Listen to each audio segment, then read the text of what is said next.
ಅವರ ಪ್ರಾಸ್ತಾವಿಕ ನುಡಿಯಲ್ಲಿ ಸಂತ ಶಿವಲಾಲ್ ಮಹಾರಾಜರು ಈ ಸಮಾಜವನ್ನು ಕಟ್ಟಬೇಕಾದ್ರೆ ಸುಮಾರು 12 ಸಲ ದೇಶವನ್ನ ಪರ್ಯಟನೆ ಮಾಡಿದ್ರು.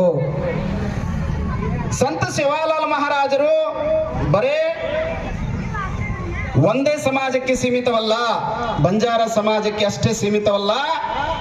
ಹೇಗೆ ಬಸವಾದಿ ಪ್ರಮಥರು, ಛತ್ರಪತಿ ಶಿವಾಜಿ ಮಹಾರಾಜ್, ಬಸವಣ್ಣನವರು, ಹೀಗೆ ಕನಕದಾಸರು, ಪುರಂದರದಾಸರು, ಡಾಕ್ಟರ್ ಬಾಬಾ ಸಾಹೇಬ್ ಅಂಬೇಡ್ಕರ್ ಅವರು ಹೇಗೆ ಇದ್ದಾರೆ ಶರಣರಲ್ಲಿ, ಹೀಗೆ ಬಸವಣ್ಣನವರು ಹೇಗೆ ವಿಶ್ವಗುರು, ಹಾಗೆ ಸಂತ ಶಿವಲಾಲ್ ಮಹಾರಾಜರನ್ನು ಕೂಡ ಎಲ್ಲಾ ಸಮುದಾಯವರು ಆರಾಧಿಸ್ತಾರೆ, ಅವರ ಆದರ್ಶವನ್ನ ತಗೋತಾರೆ ಅಂತಂದ್ರೆ ಅವರು ಕೂಡ ವಿಶ್ವಗುರು ಶಿವಲಾಲರು, ವಿಶ್ವಗುರು. ಹೇಗೆ ಅಂದ್ರೆ ಸಂತ ಶಿವಲಾಲ್ ಮಹಾರಾಜರು ಹೇಳ್ತಾರೆ, ಬಂಜಾರ ಭಾಷೆಯಲ್ಲಿ ಏನ್ ಹೇಳ್ತಾರಪ್ಪ ಅಂದ್ರೆ ಶಿಕ್ಷಣವನ್ನ ಕುರಿತು 250 ವರ್ಷದ ಹಿಂದೆ ಹೇಳ್ತಾರೆ. ಚೋರಾನ ಸಾಲಿ ಸಿಕಾವರೆ ಒತು ರಾಜ ಮಂತ್ರಿ ವೇಜಾಯರೆ, ಚೋರಿನ ಸಾಲಿ ಸಿಕಾವರೆ ಒತು ಜಗತ್ತೇರಿ ಜ್ಯೋತಿ ವೇಜಾಯರೆ, ಜಗತ್ತೇರಿ ಜ್ಯೋತಿ ವೇಜಾಯರೆ ಅಂದ್ರೆ ನಿಮ್ಮ ಮಕ್ಕಳನ್ನ ಶಿಕ್ಷಣವಂತರಾಗಿ ಮಾಡಿ ಅವರು ಮುಂದೆ ರಾಜ ಮಂತ್ರಿಯಾಗಿ ಪರಿವರ್ತನೆ ಆಗ್ತಾರೆ.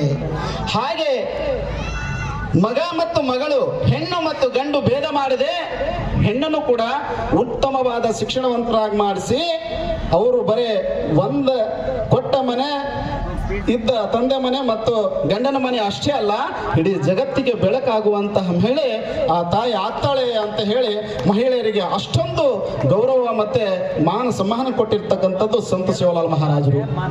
ಅಷ್ಟೇ ಅಲ್ಲ, ಬಸವಣ್ಣವ್ರ ಒಂದ್ ಕಡೆ ಹೇಳ್ತಾರೆ, ದಯವಿಲ್ಲದ ಧರ್ಮ ಯಾವುದಯ್ಯ ಅಂತ ಹೇಳ್ತಾರೆ. ಅದನ್ನೇ ಶಿವಲಾಲ್ ಮಹಾರಾಜರು ನಿಜವಾದ ಧರ್ಮ ಯಾವುದಂತಂದ್ರೆ ನಾವು ಹಿಂದೂ, ಮುಸ್ಲಿಂ, ಕ್ರಿಶ್ಚಿಯನ್ ಈ ಧರ್ಮಗಳಲ್ಲ. ಅವರ ಪ್ರಕಾರ ಧರ್ಮ ಏನಂತಂದ್ರೆ ಭೂಕೇನ್ ಬಾಟಿ ಖರಾವು, ತರ್ಸೇನ್ ಪಾಣಿ ಪರಾವು, ಗುಲಾಡಿ ಪುಡಿಗೆ ಜನ ವಾಟಿದ ಕಾಳು, ಊಜು ಗುರು ಧರ್ಮ ಚಾಚತನಿ ಶಿವ ಧರ್ಮ ಕನಿ ಶಿವ. ಬಾಯಾರಿಕೆಯಿಂದ ಬಂದಂತವರಿಗೆ ನೀರನ್ನು ಕೊಡಿ, ಹಸಿದವರಿಗೆ ಅನ್ನವನ್ನು ನೀಡಿ, ಮಾರ್ಗ ತೋರದೆ ದಿಕ್ಕ ತೋಚದೆ ಬಂದಿರತಕ್ಕಂಥವ್ರನ್ನ ಮಾರ್ಗ ತೋರಿಸಿ.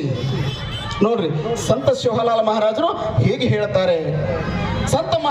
ಇದೇನು ನಮ್ಮ ಸುರೇಶ್ ಅವರು ಹೇಳಿದ್ರು, ನಾವು ಸಂತ ಶಿವಲಾಲ್ ಮಹಾರಾಜರನ ಜಯಂತಿ ಅರ್ಥಪೂರ್ಣವಾಗಬೇಕಾದ್ರೆ ಸಂತ ಶಿವಲಾಲ್ ಮಹಾರಾಜರ ಆದರ್ಶವನ್ನ ತಗೋಬೇಕು. ಸಂತ ಶಿವಲಾಲ್ ಮಹಾರಾಜರು ಹಾಕಿಕೊಟ್ಟಂತಹ ಏನು ಬುನಾದಿ